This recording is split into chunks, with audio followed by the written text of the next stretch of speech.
Entonces, vamos a empezar con las dermatofitosis.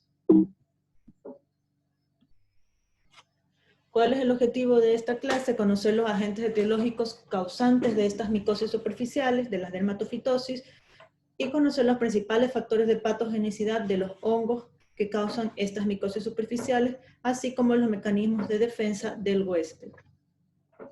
Entonces, volviendo a la etiología de las micosis superficiales, como para recordar un poco, ya vimos pitirasis versicolor, que el agente etiológico es malacesia, piedra blanca, trichosporum, piedra negra, piedra yortae, tiña negra, palmar, Ortaia wernicki. Otras dermatomicosis de menor prevalencia están causadas por otros hongos como son Acremonium, Scopulosis, Fusarium, etc. Las cándidas también pueden dar una micosis superficial, candidiasis es la enfermedad, pero esta candidiasis la vamos a ver en el segundo parcial. Y por último, no menos importante, es la dermatofitosis, ¿sí? Que está causada por 3 géneros de hongos que son Trichophytum, Microsporum y Epidermophytum.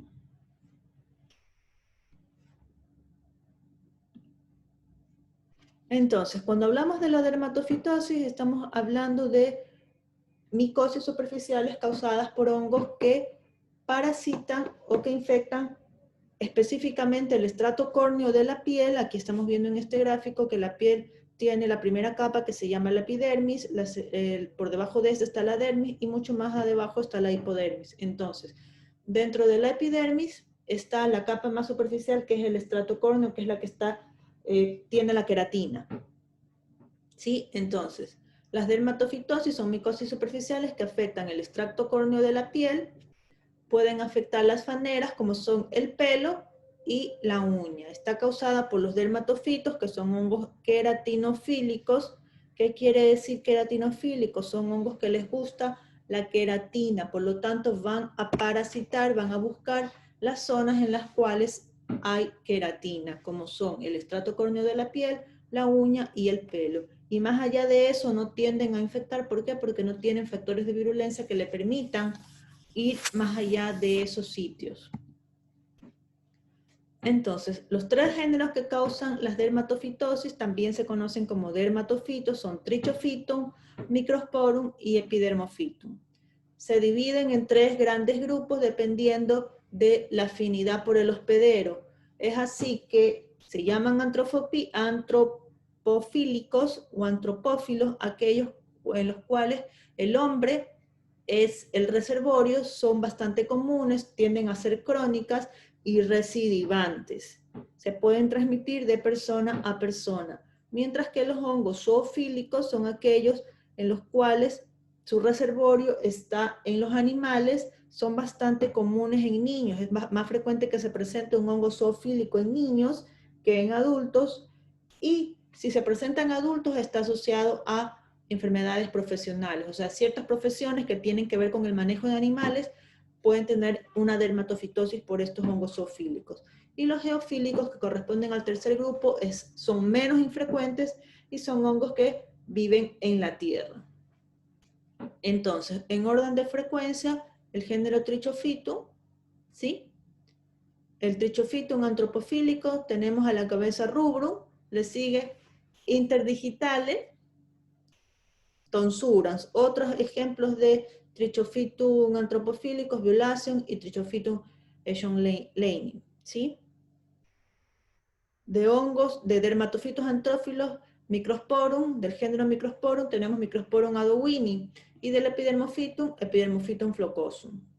Mientras que de los hongos dermatofitos zoófilos, tenemos Trichophytum mentagrophytis, que es uno de los más importantes, Microsporum canis, que le sigue en orden de importancia, y de ahí tenemos Trichophytum verrucosum en el ganado bovino, Trichophytum equinum, Microsporum gallinae y Microsporum equinum. Y de los geófilos, el más importante es el Microsporum gypsum. Tenemos otras especies de Microsporum, como son Microsporum nanum, Microsporum fulvum, Trichophytum ageloi y Trichophytum terrestre.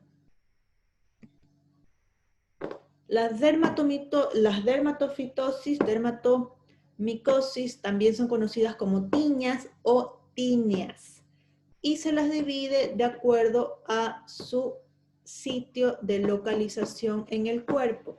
Es así que podemos describir a la tiña unguial, a la tiña capitis, a la tiña pedis, a la tiña corporal, ¿sí? La tiña unguial, que es exclusiva de la uña, la tiña capitis, que es del cabello, del cuero cabelludo, la tiña pedis del pie, la tiña corporal del cuerpo, tenemos tiña de manos, tiña de barba, bigote, la tiña inguinal, que aquí está la fotografía, ¿sí? Aquí tenemos ejemplos de tiña corporal en la parte de abajo. Entonces las dermatofitosis se clasifican de acuerdo a la localización de la tiña, de la micosis. Y para que se produzca una dermatofitosis tienen que estar involucrados tres factores, que uno es el agente etiológico, o sea, el dermatofito propiamente dicho, el otro es el huésped, es el segundo factor importante, y el medio en el cual se desarrolle esta patología. ¿Cuáles son considerados factores predisponentes? Factores locales que tienen que ver con que se predisponga el desarrollo de las dermatofitosis está la sudoración excesiva, el uso de calzado cerrado, la práctica deportiva, la profesión. Hay ciertas profesiones que les decía que tienen mayor predisposición a desarrollar esta patología, y factores predisponentes sistémicos para que estas micosis, estas dermatofitosis se hagan sistémicas, son la edad, o sea que vamos a ver mayor predisposición en los grupos etarios más avanzados, diabetes, uso de corticoides, en general la inmunodepresión, y existe una susceptibilidad genética o predisposición familiar. Todos estos factores predisponentes hacen que se altere la barrera cutánea y que estos microorganismos puedan entrar más fácilmente. Se conoce que existe un factor que se conoce como FSAD, o factor sérico antidermatofítico o fungistático, que se sintetiza en el hígado, que es una proteína similar a la transferrina, que lo que hace es evitar, circula en el suero, ¿no? Por eso se llama factor sérico, circular y evitar que se produzcan estas dermatofitosis. Existen ciertas actividades que también están relacionadas con el desarrollo de las patologías, como son deportistas, soldados que tienden a utilizar calzado cerrado, veterinarios que están en contacto con los animales, ¿sí? Y en contacto con los agentes etiológicos, con los dermatofitos zoofílicos, nadadores. Es bastante frecuente que en los nadadores tengan a padecer tiña pedis o también la tiña unguial porque comparten baños. Esto tiene que ver con el medio, ¿sí? Y entonces vamos a entrar a hablar de la patogenia. Un dermatofito es un hongo que es queratinofílico, que busca la queratina. Y entonces dentro de sus factores de patogenicidad está la producción de queratinasas, o sea, enzimas que destruyen la queratina, y proteasas. ¿Qué es lo que hace?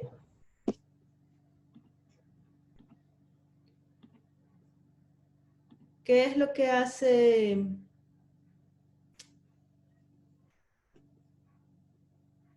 estos microorganismos?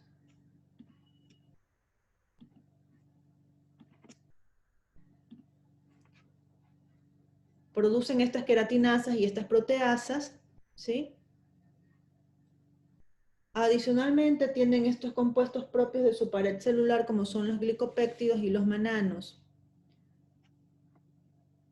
Entonces, estos glicopéptidos y estos mananos activan el sistema inmunológico. Dentro de eso, activan el sistema del complemento a través de las células de Langerhans, que son las células presentadoras de antígenos. Estimulan la respuesta inmune, principalmente la respuesta inmune celular, del tipo de hipersensibilidad retardada. Y estas células presentadoras de antígenos también van a activar los linfocitos B para la producción de los anticuerpos. Producto del metabolismo de los dermatofitos, en el queratinocito, que es la célula que produce la queratina, se produce una respuesta inflamatoria principalmente con la liberación de interleucinas 1 y 8. Todo esto va a dar como resultado que se produzca un proceso de inflamación y eso ocasiona inflamación en la zona donde están afectando, ¿no? Entonces la respuesta inflamatoria, principalmente la respuesta inmune celular, que tiene que ver con la respuesta de hipersensibilidad retardada, dan los signos clínicos, que son las zonas donde se encuentran los dermatofitos van a caracterizarse por tener estas características. Son zonas descamativas, con eritema, o sea, son zonas rojas, pueden aparecer vesículas y pústulas. Aquí vemos la imagen de esta tiña corporal.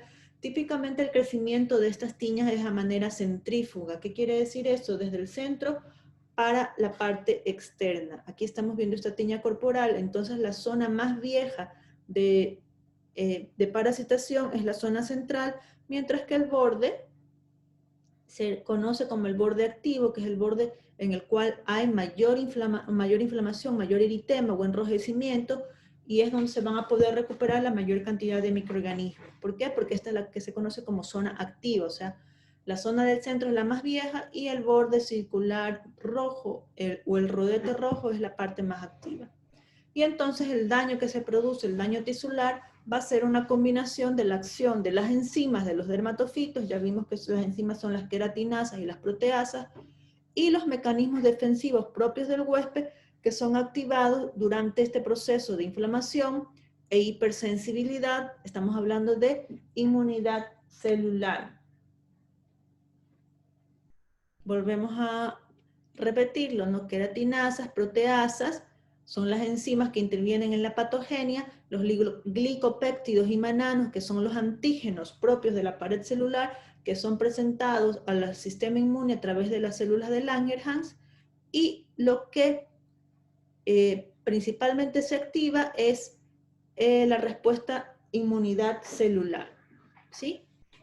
Les había mencionado que existe predisposición genética o susceptibilidad genética a padecer esta dermatofitosis, sobre todo las dermatofitosis cuando se vuelven sistémicas, porque normalmente en el suero hay este factor sérico antidermatofítico, que lo que hace es evitar que los dermatofitos proliferen. Cuando hay tiñas crónicas, si bien la respuesta inmune está principalmente mediada por la respuesta inmune celular, existe también el otro tipo de respuesta, que es la respuesta inmune humoral, que tiene que ver con la producción de anticuerpos, pero en mucha menor medida. Entonces, para eliminar los dermatofitos, principalmente está basado en la respuesta inmune celular.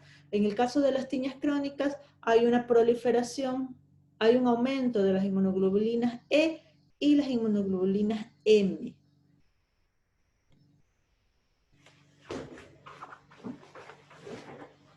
Y entonces, en este cuadro, ustedes van a ver el resumen. Los dermatofitos, que es de lo que estamos hablando, de la patogenia, activan el complemento, presentan sus antígenos a través de las células de Langerhans, los cuales hacen la presentación antigénica a los linfocitos T y activan la respuesta inmune celular o hipersensibilidad retardada, lo cual lleva a un estado de inflamación. Este estado de inflamación produce el cuadro clínico típico de descamación, eritema y la aparición de vesículas. Adicionalmente, los queratinocitos, producto del ácido araquidónico, o sea, del metabolismo de los dermatofitos, tienden a producir interleucina, principalmente interleucina 1 y 8, que lo que producen es inflamación, desencadenando lo mismo, ¿no? Descamación, eritema y vesículas.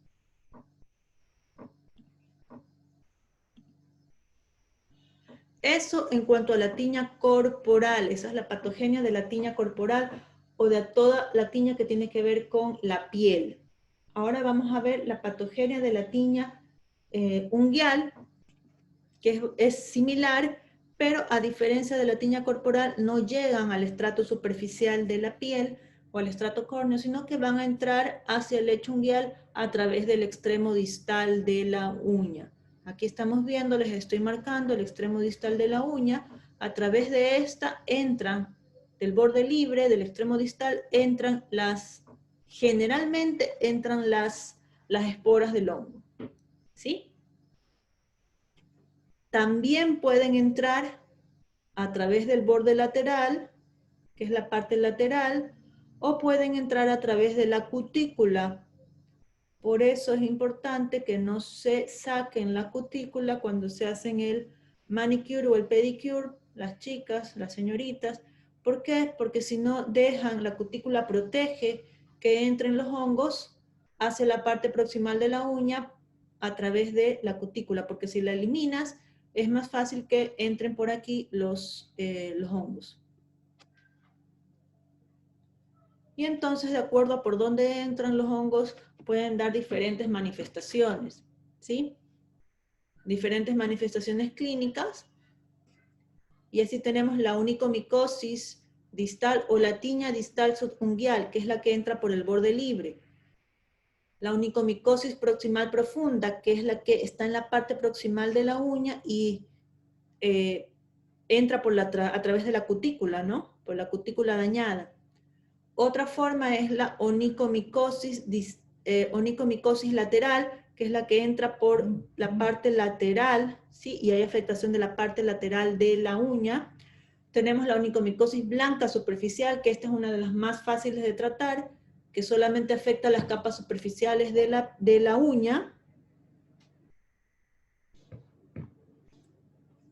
Y entonces, de acuerdo a cómo entren, van dando la manifestación en la uña. Más adelante vamos a ver esto un poquito más detallado. Y en cuanto a la tiña capitis, la patogenia de la tiña capitis, veíamos que las esporas caen en el ostium exactamente, igual que en la piedra blanca y la piedra negra. Pero estas esporas empiezan a crecer hacia el interior del pelo y hacia el folículo piloso. En el caso de piedra blanca y piedra negra veíamos que las esporas no iban hacia el folículo piloso, sino que a medida que el pelo iba creciendo, allí se quedaban, ¿no? En cambio estas de aquí no, vemos aquí están las esporas cayendo en el ostium, que es el orificio por donde sale el pelo, pero tienden a parasitar, a ir hacia el folículo piloso. Esto que les estoy señalando en el gráfico B es el folículo piloso, o sea, donde va a nacer el pelo. Entonces tienden a parasitar hacia el folículo piloso y esto hace que se dé la sintomatología, el signo típico de la tiña capitis o tiña de la cabeza. Y básicamente se divide en dos tipos. La tiña capitis, en su variedad no inflamatoria, ¿sí? O en su variedad seca o no inflamatoria, tenemos dos formas. La tiña microspórica y la tiña tricofítica. La tiña microspórica, la parasitación del pelo es endotrix, ¿sí? O sea, en la parte interior del pelo y también en la parte externa del pelo. Es endotrix y ectotrix. Esto hace que el pelo se corte, se rompa porque se debilita 4 a 5 milímetros por encima del cuero cabelludo. ¿Sí? Aquí estamos viendo en esta imagen, en la figura E, que el pelo se corta a 4 o 5 milímetros del cuero cabelludo, o sea, del ostium. A diferencia de la variedad tricofítica que está causada por el trichofitum, en los cuales la parasitación únicamente es endógena, perdón, endotrix, o sea, en la parte interna del pelo. ¿Qué es lo que hace eso? Que el pelo se rompa apenas sale del orificio, ¿sí? Apenas sale del orificio. Es por eso que los signos o la sintomatología igual, bueno, los signos o la forma de presentarse de estas es diferente según sea la variedad o la tiña microspórica o la tiña tricofítica.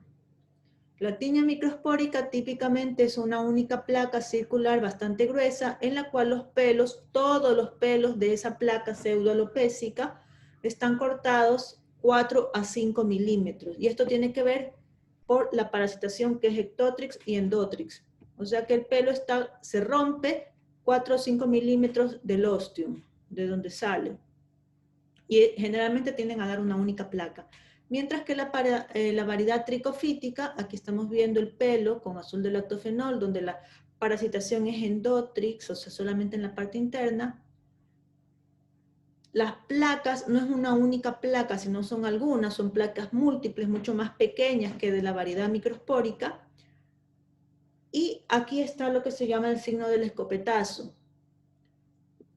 El pelo se corta apenas nace, ¿sí? Apenas nace. Aquí vemos pelos cortados a ras del cuero cabelludo, o sea, apenas nacen, pero se combina esta placa pseudoalopécica, se combina con pelos sanos. Mientras que en la variedad microspórica no, siempre todos los pelos van a estar cortados 4 o 5 milímetros por el ras del cuero cabelludo.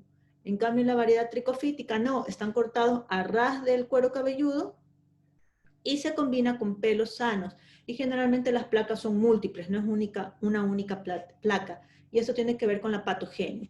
En la variedad microspórica, la parasitación es endotrix y extotrix, o sea, adentro y afuera del pelo, mientras que en la variedad tricofítica la parasitación es únicamente endotrix. Esto en cuanto a la variedad seca. La Tinea capitis se divide por su patogenia, se divide en dos tipos, la variedad seca y la variedad inflamatoria. La variedad inflamatoria es esta que estamos viendo aquí, en la cual se denomina también Querion de Celso, generalmente es causada por microorganismos zoófilos o zoofílicos, como Microsporum canis, o microorganismos geófilos. Típicamente quien produce esta lesión es el sistema inmune, propiamente el sistema inmune. ¿Por qué? Porque se activa tanto el sistema inmune que trata de eliminar el microorganismo. Y el microorganismo lo puede eliminar prácticamente, se considera una enfermedad autolimitada, o sea que en 8 semanas el sistema inmune va a poder controlar la parasitosis, elimina los dermatofitos. Pero ¿qué es lo que pasa? Porque hay mucha inflamación, mucha respuesta inmunológica, hay daño del tejido y hay daño del folículo piloso. Entonces, ¿qué es lo que se produce? Primero empieza como una Tinea capitis variedad seca, ¿sí? Pero a medida que pasa el tiempo, empieza a aparecer fiebre, hay dolor en esta zona, hay lesiones de aspectos tumorales, hay pústulas, o sea, empieza a drenar material purulento, hay costras, hay adenopatías, o sea que se inflaman los ganglios de las regiones adyacentes a la zona donde está la lesión. Pueden ser adenopatías retroauriculares, o sea, detrás de la oreja, en el pabellón auricular. Y por eso se llama querion o panal, porque se ven nódulos, ¿sí? Como estructuras tabicadas, por el cual drena material purulento. ¿Cuál es el problema de esta patología? Obviamente es muy dolorosa, cursa con fiebre alta, ¿sí? Es un cuadro agudo. ¿Qué es lo que pasa con esta patología? En el caso de la tinea inflamatoria seca, ¿sí? Esta no es autolimitada, ¿sí? Porque aquí el sistema inmune no actúa tan al 100%, se podría decir, ¿sí? Y entonces, las placas que se producen son pseudoalopécicas. ¿Qué quiere decir eso? El pelo se cae o el pelo se afecta, pero una vez que se trata la tiña, el pelo vuelve a crecer porque no hay daño del folículo piloso. Mientras que en el Querion de Celso, sí hay daño del folículo piloso, ¿sí? Por el proceso inflamatorio. ¿Y qué es lo que da como resultado esto? Una alopecia verdadera. ¿Sí? ¿Qué quiere decir eso? Que en la zona donde se produjo esa lesión de tiña inflamatoria o Querion de Celso, no vuelve a salir el pelo, dejando esas placas de esas zonas de calvicie, se podría decir. Es por eso que el tratamiento debe ser oportuno en esta patología en particular, en el Querion de Celso. ¿Por qué? Porque si no el paciente va a quedar con estas zonas alopécicas permanentes. No le vuelve a crecer pelo nunca más porque el folículo piloso se dañó. Y habíamos comentado que las dermatofitosis generalmente son localizadas, nunca avanzan a más allá de la uña, del estrato córneo de la piel o del pelo. Sin embargo, sí hay casos de dermatofitosis generalizadas. Ejemplos de estos se producen en pacientes que tienen trastornos inmunológicos, sobre todo en aquellos que tienen déficit de inmunidad celular o déficit del factor antidermofítico, aquellos pacientes que tienen VIH, los diabéticos descontrolados, pueden afectar no una sola parte del cuerpo, sino que afectan de manera generalizada el cuerpo, la cabeza, las uñas. Tiende a utilizarse tratamiento prolongado. ¿Por qué? Porque tienden a recidivar. Y ejemplos de estas dermatofitosis generalizadas son el granuloma dermatofítico, el pseudomicetoma y la enfermedad dermatofítica. Nosotros vamos a ver ahorita granuloma dermatofítico y el pseudomicetoma. Aquí estamos viendo, bueno, un paciente diabético en el cual es un mismo paciente donde tiene tiña inguinal, tiña unguial y tiña pedis. Un paciente trasplantado donde se ve ya un granuloma dermatofítico. Vamos a ver qué es el granuloma dermatofítico. Una dermatofitosis profunda causada por dermatofitos. Principalmente son dermatofitos antropofílicos, como el Trichophytum. Sí, generalmente, más frecuentemente es Trichophyton tonsuras en Latinoamérica, pero también puede estar causada por Trichophyton rubrum. Estas dermatofitosis son cosmopolitas, como todas las tiñas, pueden afectar todas las edades o todos los grupos etarios, pero de 30 a 40 años se ha visto que afectan mayormente al sexo femenino también, y un factor predisponente es que exista una tiña previa. Generalmente estas dermatofitosis generalizadas tiene que haber la tiña previa, pero adicionalmente tiene que haber algún factor de inmunosupresión. Los diabéticos por sí ya tienen alguna inmunosupresión. No es que este granuloma dermatofítico se presente en cualquier persona. Generalmente afectan la piel lampiña y afectan dentro de estas los miembros inferiores, por eso es más frecuente observarla en mujeres, porque durante el rasurado de las piernas se producen lesiones a nivel de la capa superficial de la piel, pero pueden presentarse en cualquier zona. Entonces, el granuloma de Mahochi o granuloma dermatofítico se produce más en la piel lampiña, o sea, en la piel sin pelo, ¿sí? En los miembros inferiores, y tiene 3 fases. La primera fase es la fase de la tiña seca, o sea, una tiña corporal, exactamente igual que una tiña corporal, y luego pasa a la segunda fase, que es la fase nodular, en el cual empiezan a aparecer nódulos de 2 centímetros que son duros y que duelen cuando se los toca. Aquí estamos viendo en esta fotografía estos nódulos, ¿sí?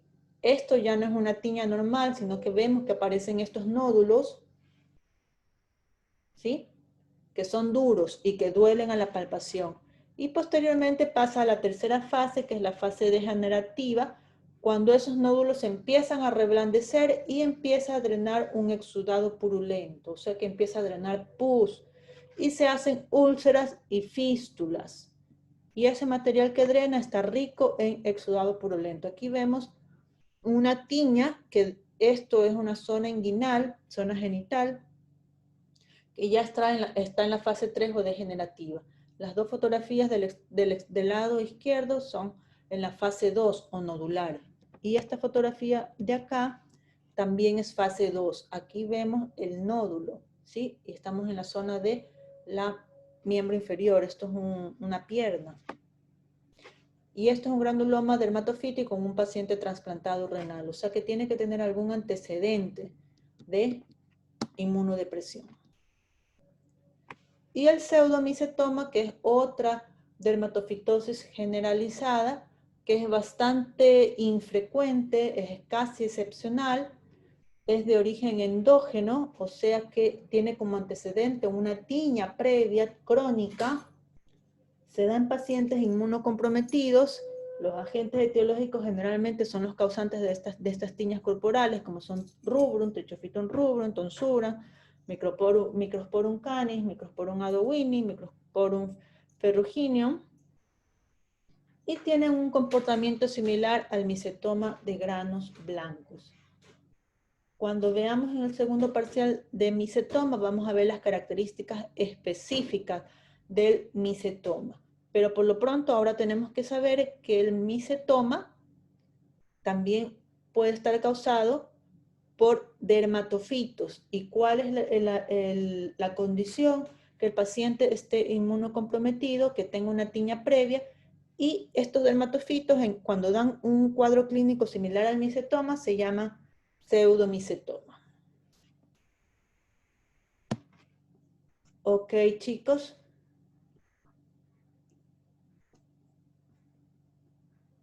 Hasta ahí nos vamos a quedar con esa clase. ¿Tienen alguna pregunta? Doctor,